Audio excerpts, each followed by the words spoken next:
चीज है पैसा, क्या बात है, क्या चीज है पैसा, क्या बात है, क्या चीज है पैसा।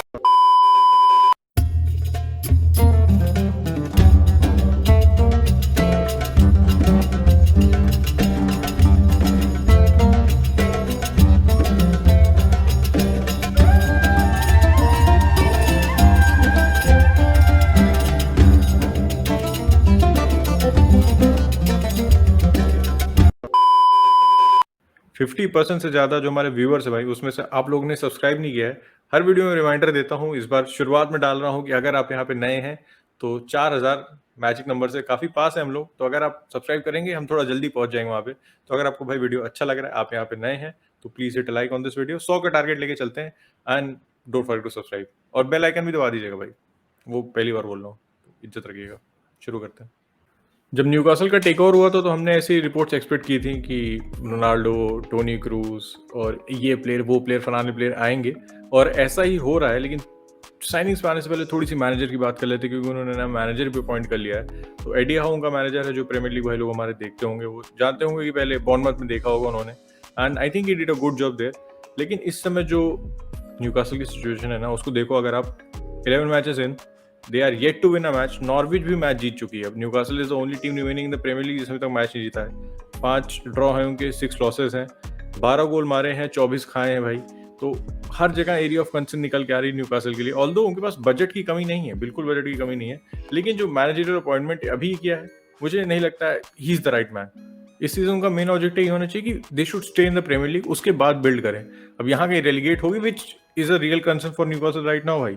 5 पॉइंट इन 11 मैचेस, एकदम रेलीगेशन फॉर्म है आपकी ये। आप अभी तक मैच नहीं जीते हो, ऑलमोस्ट 1/3 ऑफ द सीजन होने वाला है। तो स्थिति बहुत अच्छी नहीं है यहाँ पे। और आप एक ऐसे मैनेजर को ब्लैंक चेक दे रहे हैं न्यूकासल का बोर्ड, जिसने 40 मिलियन में जॉर्डन आइव और डोमिनिक सोलंकी को साइन किया था। तो मैं उसको बहुत ज़्यादा ट्रस्ट नहीं करूंगा। ऑल्दो उसके पास कुछ अपने एक्स प्लेयर्स हैं यहाँ पे भाई, काफ़ी सारे बॉर्नमथ प्लेयर्स हैं। ये मैट रिची है आपका, विल्सन, रायन फ्रेजर, तो 3 उसके पास प्लेयर हैं अपने। उसका मुझे लगता है एक प्लेयर जो थोड़ा सा कम बैक कर सकता है, दैट इज जमाल लुइस, क्योंकि वो आपने बॉर्नमथ में देखा होगा, he used to like attacking full backs भाई। आपका चार्ली डैनियल्स था, उसके बाद डिएगो रिको था, राइट हैंड साइड पे एडम स्मिथ था। तो जमाल लुइस एक यंग प्लेयर है भाई, अटैकिंग फुल बैक है, उसका कम बैक कर सकते हो। उनका लास्ट सीजन कह सकते हो वाज न्यूकासल मार की साइनिंग, लेकिन हर सीजन जैसा उनका ट्रांसफर पॉलिसी देखते हो आप, इस सीजन भी लाइक लास्ट सीजन वो they have gone under the Bush. Sachin, जैसे कंसर्न तो है न्यूकासल के लिए कि जो मैनेजर अपॉइंट किया है, I am not saying he is a bad manager, लेकिन इस सिचुएशन के लिए ही is not the best man. He was at Bournemouth 5 years, Bournemouth में था, and उसका अगर डिफेंसिव रिकॉर्ड की बात करो, I think which is probably the first point of concern for Newcastle, considering वो कितना ज़्यादा goals leak in कर रहे हैं। और मतलब second highest goals conceded after Norwich obviously Chelsea result 7-0 helped Norwich in that cause, becoming कहीं तो टेबल टॉप पे आए चलो Norwich, but Eddie Howe का रिकॉर्ड देखो तो I'll just go over this goals conceded in the 5 seasons he was at Bournemouth. तो starting from 15-16 season से लेके 19 से 19-20 सीजन तक मैं आऊँ तो 67, 67, 61, 70 और 65 गोल्स कंसीड किए थे। तो एवरेज कंसिस्टेंसी देख सकते हैं, comes out at around 66. The average comes out at around 66 goals, which is obviously a lot. But अब obviously negatives उत्कर्ष ने कवर किए थे, तो मैं positives पे थोड़ा आऊँगा कि the progress he made with a lot of players, आप कह सकते हो signings, transfer hit and miss काफी थे उसके, ये नहीं कह सकते कि ही स्पेंड अराउंड 250 मिलियन 255 मिलियन उसने खर्चे थे एट बोर्नमथ। एंड कंसिडरिंग उनको जो टॉप फ्लाइट में लाना का पहली बार टॉप फ्लाइट में आए थे with the help of Eddie Howe, तो the type of football they played, I think Newcastle fans want to, the board wants to please the fans first. तो आई थिंक उस पॉइंट ऑफ व्यू से वो एक obviously somebody very different to Steve Bruce. The complete contrast जो लाना था fans को थोड़ा ऑन साइड लाने के लिए आइडिया आई थिंक डेफिनेटली लाएगा। But as Utkarsh touched upon कि defensively when already Newcastle are in a vulnerable position, तो I think वो एक एस्पेक्ट है जिसको एडी हाउ को तुरंत पुश करना पड़ेगा। I don't think he can go completely with his philosophy and play attacking football. एक obviously plus point है कि he developed Fraser and Wilson into the players they were, and then Newcastle ने उसको obviously खरीदा उनको based on their performances at Bournemouth under Howe. तो उनके साथ काम करने का obviously that will benefit him, but first concern होगा to address the defense. I think he has to find out the right defensive partnership, क्योंकि Steve Bruce was not able to find out the right defensive partnership. शार भी in and out of the team था, Jamal लेसेल्स, Kieron Clark, तो काफी defenders हैं जो Newcastle के, they were obviously going through an injury spell, but कोई भी सीमेंट नहीं करा था। I don't think he had a fixed partnership in the defense, which obviously affected them in their matches. तो I think सबसे पहला जो प्रायोरिटी होनी चाहिए डिफेंसिव साइनिंग्स होनी चाहिए इन जनवरी। एंड एक फायदा है कि जो आप कह सकते हो एडी हाउ के लिए फेवर में जाएगा कि he has Premier League experience, वो रेलीगेशन बैटल में पहले रहा है।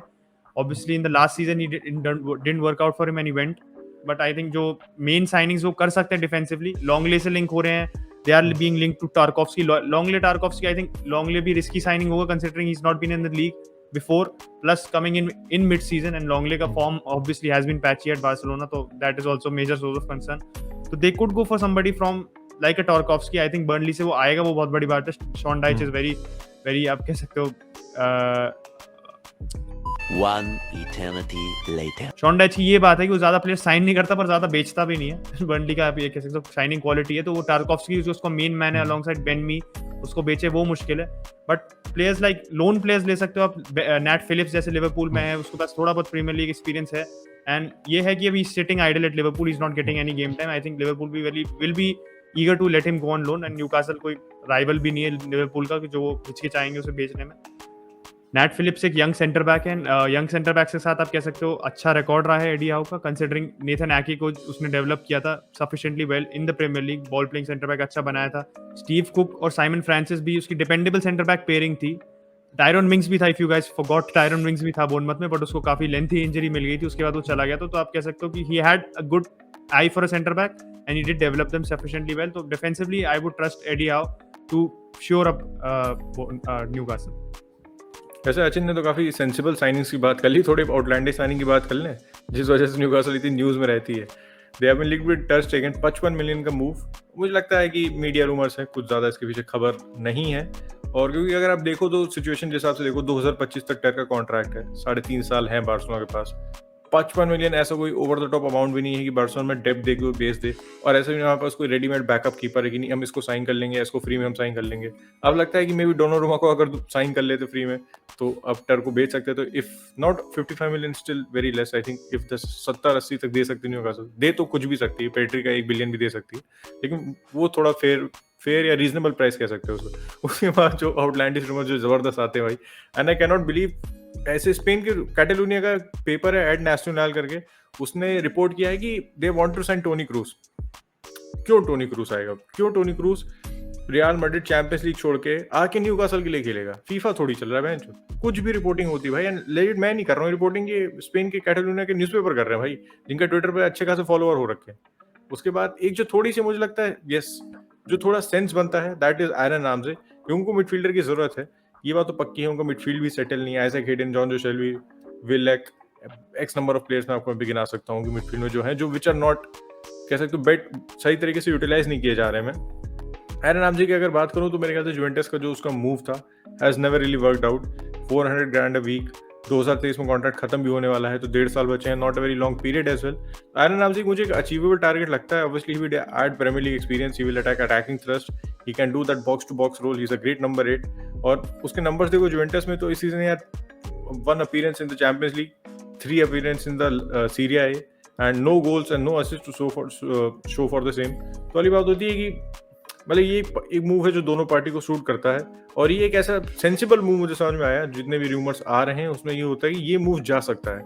अटैकिंग वाइज देखे अचिन तो आई थिंक अटैकिंगली इस सीजन तुमको किसी को साइन करने की जरूरत नहीं. मुझे लगता है कॉलम विल्सन, एल्मिरॉन, आपके पास ऑब्वियसली गुची माने, हमारे सेंट मैक्सिमन, मेरे ख्याल से इतने player are enough to sustain in the premiere league. I think Callum Wilson is a proven premier league goal scorer, और मैक्सिमन तो पता ही यार, he can turn up with a good and obviously उसके जो कॉलम विल्सन बीच का connection है, मुझे लगता है इस सीजन नैया पार करा सकता है उनकी.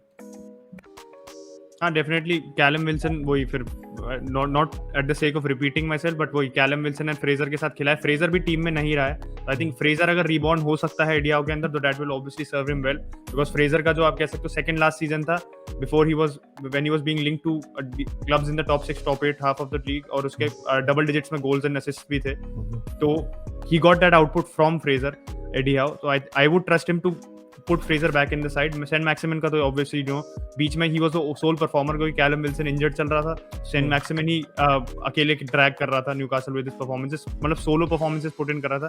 पिछले 3-4-5 मैचेस से थोड़ा आप कह सकते हो he's been little invisible, not being impacting the match as much. But I would trust Eddie Howe to get St. Maximin firing. तो अटैकिंग आप ये नहीं कह सकते कि बहुत ज्यादा साइनिंग्स की जरूरत है. एज यू सेड मिडफील्ड में भी वो वॉर्ड प्राउस वगैरह को साइनिंग्स को एज अ टारगेट कर रहे थे, वॉर्ड प्राउस को करना. आई थिंक वॉर्ड प्राउस का आना मुश्किल है क्योंकि just signed a new Southampton contract. And plus आप कह सकते हो साउथहैम्पटन मतलब शुरू से वो साउथहैम्पटन में रहा है. And he does look like a player who might be a one club man because he is पहले भी अपॉर्चुनिटीज आए उस पर मूव करने पे, तो वो भी नहीं आएगा. डिफेंसिव तो उसका मैंने कवर कर लिया, मिडफील्ड भी कवर कर लिया. अटैक में भी you don't really see a lot of players coming in. Striker क्योंकि उनके पास है, they have Dwight Gale वगैरह भी है उनके पास, प्रीमियर लीग एक्सपीरियंस है. Dwight Gale अभी यूज भी नहीं हो रहा, तो I think he might also come back into the fold अगर 4-4-2 खिलाता है Eddie Howe, because that was his preferred setup at Bournemouth. तो अगर आप कंक्लूसिवली कहो तो जो मेन उनके टारगेट्स है that is the midfield and that is the defense. Attacking wise I don't think problem आएगी अगर सिस्टम सॉर्ट हो जाता है उनका. तो ये वीडियो यहीं रैप अप करते हैं. आपके क्या थॉट्स है? न्यूकासल को ऐसे कह सकते हो आउटलैंडिश साइनिंग करनी चाहिए? coutinho वगैरह से लिंक्स आ रही हैं, लेकिन देखते हैं coutinho आता है कि नहीं आता है. ऐसे आउटलैंडिश साइनिंग करनी चाहिए कि 60-70 मिलियन उस पर दे दिए, या थोड़ी सी एस्ट्यूट साइनिंग करनी चाहिए, ये सीजन प्रीमियर लीग में निकाल लें, उसके बाद बिल्ड ऑन करें अगले सीजन के लिए. भाई आप लोग का ख्याल नीचे कमेंट सेक्शन में डाल दीजिएगा. और अगर यहाँ पे नए हैं, हम हमेशा कहते हैं we are very close to 4000 subscriber, so please subscribe to our channel and we catch you in the next one.